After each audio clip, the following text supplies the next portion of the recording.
I'm pretty sure that it was the Conan the Barbarian movie with Arnold Schwarzenegger. But there was a scene, kind of like a montage. Is that what they're called? Anyway. So, and there was a scene where Conan was captured as a child to become a slave. And the scene I remember very vividly because it really impacted my life was where he was, as a slave, he was chained to this device that basically had a post in the center that there were these other posts sticking out from it like spokes on a wheel, and he had to push this thing around in a circle over and over again. It was part of his labor as a slave. And the montage, or whatever it was, like a time lapse, however it was, I don't actually recall, but what I do recall is what stuck in my mind, that as he continued to work as a slave and push this, around for whatever that device was supposed to power or crunch grain or whatever the hell it was, he gradually got bigger and stronger, right, and muscular, and eventually turned into, of course, what Arnold Schwarzenegger looked like, at his peak at bodybuilding. I mean, he basically turned into He-Man. It was pretty cool to watch that happen, and that really impacted my life. And the way that it did exactly was that it showed me that if you do hard work with your body, and it was his full body, because he was pushing with his legs and he was pushing with his upper body. He was basically getting a full body workout. He was pushing, so, everything on the front of his body, it was just amazing to see that transformation. And of course, I know it's fiction, and I knew then it was a movie, but there was something about it that seemed realistic to me, that if you do something over time, that eventually you do hard work like that, eventually you can grow into a big, strong man. And seeing that, and then also, of course, seeing He-Man, which was kind of ridiculous. It's like the same thing of Adam turning into He-Man, or Clark Kent turning into Superman. All he did was basically get a tan, was, Adam turning into He-Man, and stripped down from, the tights he was wearing. And so, his voice maybe changed a little bit. But it was characters like that. And then if you look at the drawings of a lot of comic book characters as well, and even, Skeletor, like, everybody in there was jacked. So I had those as my cartoon role models. I knew that it wasn't real, but I had seen real people that looked like that. Now, I didn't really know anything about Arnold Schwarzenegger being, Mr. Olympia. I only knew him as an action hero. And then I also, one of my favorite TV shows, one of the few that I watched, because I didn't watch a lot of television, but there were a few that, I might catch a glimpse of it here and there and find out it was on. And then, my mom, she let me watch a few shows because she knew I didn't watch a lot. So I got to watch what I wanted because there weren't very many. And one of them was the Incredible Hulk with Bill Bixby, and how he turned into the Hulk, and he was played by Lou Ferrigno. And even then I could tell that was a real person. It was a real person. He was just painted green. And so seeing things like that really helped me to understand that with hard physical labor over time, you can basically become an action hero. Now, I know that's not all there is to it, but these guys also knew how to fight. And fighting to me was martial arts, because the other thing that I had seen were kung fu movies, and I was very particular taken by, like a lot of people were, with Bruce Lee. And even though he was a smaller guy, he was also just shredded. And so And so I was already into that. So I saw that there was a combination of, martial arts and muscle. And that was basically like every hero. I mean, if you look at Spider-Man and his body, and just basically all of the superheroes and villains, they were all some form of like totally shredded, either big or lean, and could do all kinds of crazy moves. Looking at Black Panther and his agility and all of those things like that, and Spider-Man, those were the kinds that I liked. The ones who could really move. Spider-Man, Black Panther, Batman, from DC Comics. So it was those characters, the ones who had just really cool moves, who were spinning, flipping, and stuff like that. So, of course, right around the same time that I actually started lifting weights was around 15 years old. And I happened to go to California. I dropped out of school for a year after my sophomore year of high school.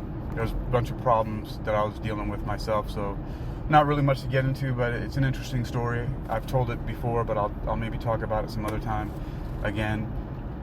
And then I was in California, and then I was lifting weights there, and then I came back to Florida where my family was.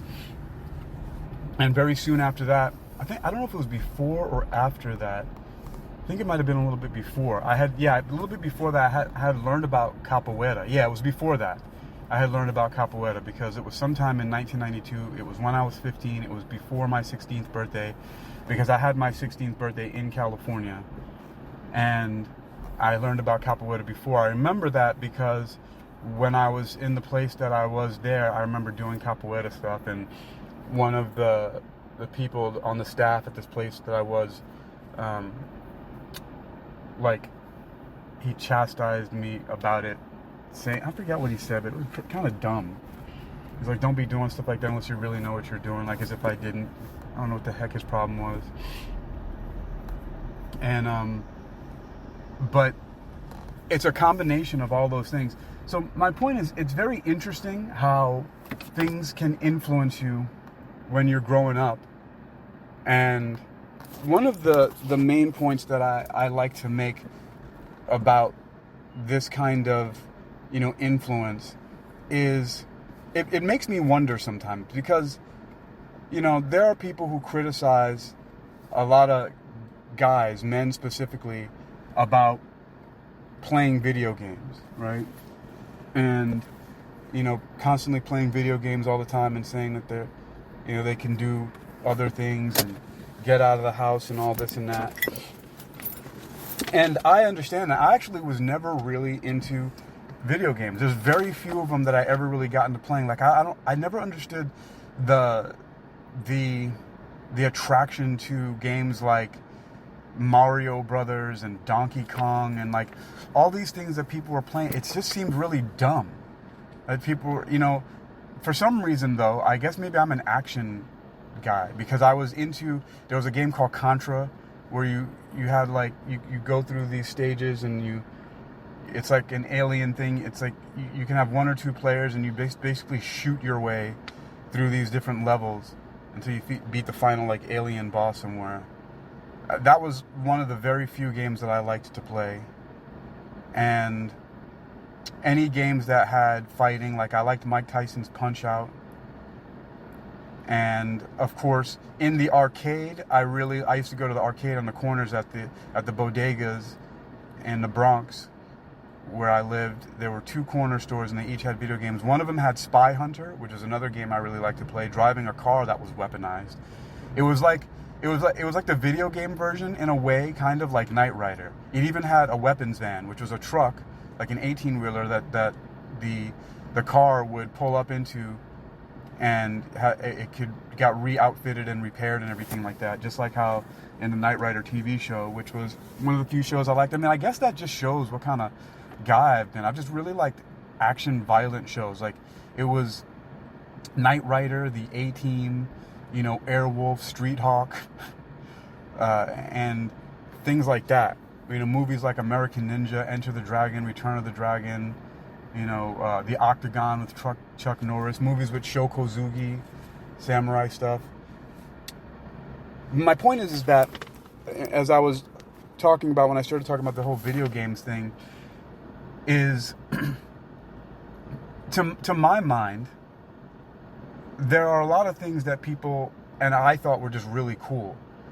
But instead of just being like a fanboy of everything, I just decided to start doing those things. And my parents, they would when we went to Chinatown, they would buy me throwing stars and nunchaku, interestingly enough, neither of which I think have an origin in China, unless maybe they do, I don't know. But I know, from what I know, nunchucks originated in Okinawa as a threshing tool in the fields for agriculture. And so, but the point here, let me just get to this, right? Which is, I saw things that were cool. I saw rock stars and rap stars. Like, one of my favorite things was when Aerosmith did a song, Walk This Way, with Run DMC. So that was like one of my earliest introductions to rap rock, which probably is what got me into things like Korn and Slipknot and other types of nu metal and things like that. I never really liked POD. Maybe it's because there's just something, I don't know, weird about them. But just stuff like that. I mean, I had a very small fandom. You know, I liked a few songs from Limp Bizkit. The point about that is that I also just continued playing music. I liked Bruce Springsteen, Michael Jackson, George Michael, a lot of soca, calypso. My parents are from Trinidad. A lot of reggae. My mom played a lot of Bob Marley, and she really liked the Beatles. And then also just a lot of my favorite heroes were scientists. And so were the villains too. Like Dr. Mindbender from Cobra and the G.I. Joe. Peter Parker was, Dr. Octopus, Bruce Banner, who was the Hulk. So my mom also bought me science kits, like these little chemistry kits and dissection kits and things like that. And so I just have continued doing those things, and I've categorized them into my 3 M's. For the science and academic stuff, I call it metaphysical sciences, or just metaphysics, which is comprised of science, philosophy, and spirituality. And then music, I write lyrics and sing. I compose music, I play instruments, I perform, I record, and I publish and share music. And I practice martial arts. I just came from like an hour and a half of practicing martial arts outdoor at a park with my nunchucks, blasting heavy metal in the background as I practice capoeira moves and sequences and things like that. And then I did some yoga to cool down at the end.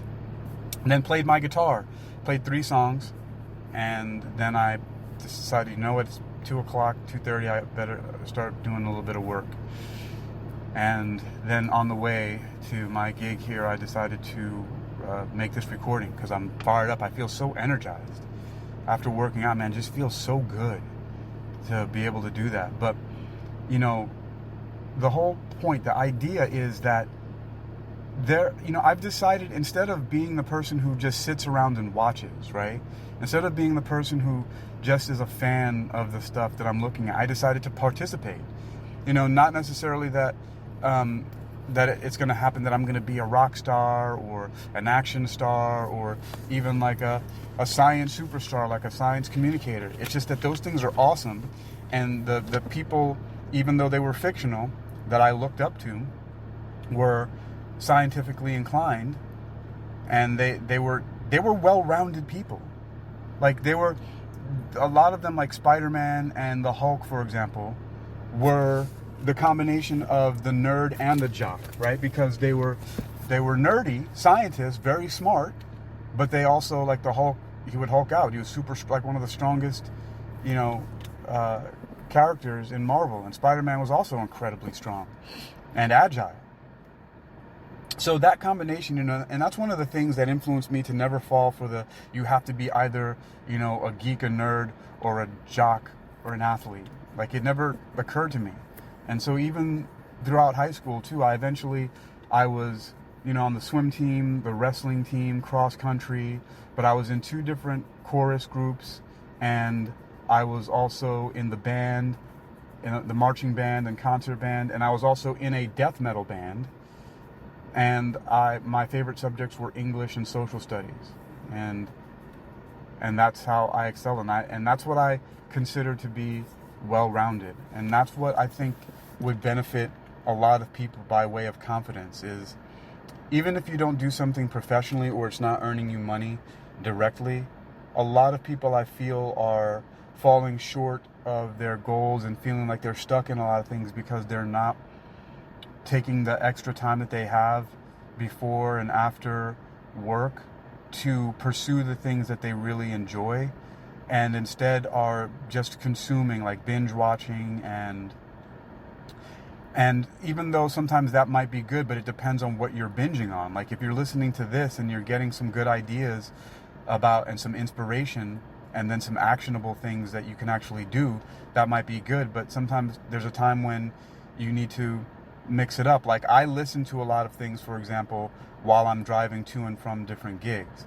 And then sometimes there's something that I also do where I record my own voice giving very specific sets of examples or things like that, or self-hypnosis is what I was meaning to say, and just mantras and things like that, so I can listen to myself telling myself about the things that I need to do and to accomplish and just to keep myself going.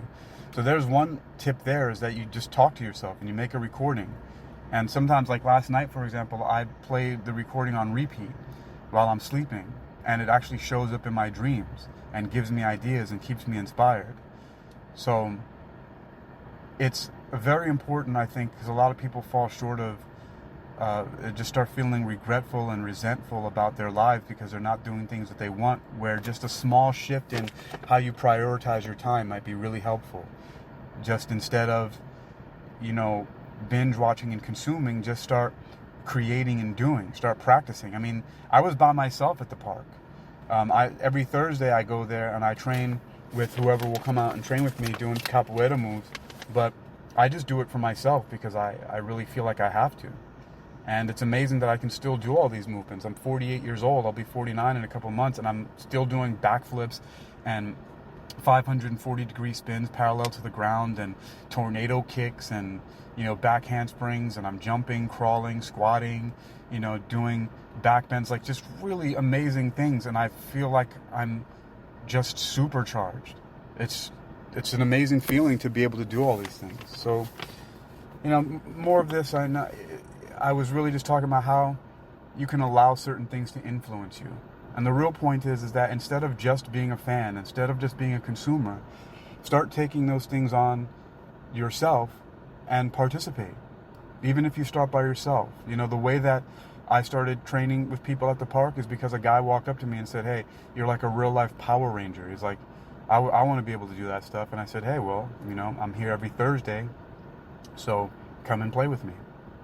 And that's what we say in capoeira. We play capoeira. So that's it. Do more stuff. I heard somebody once say, do epic shit. So that's really what it is. Just do epic stuff. And don't be shy about it. It's your life. You're not promised tomorrow, so live for today. I am Hakeem Ali-Bocas Alexander.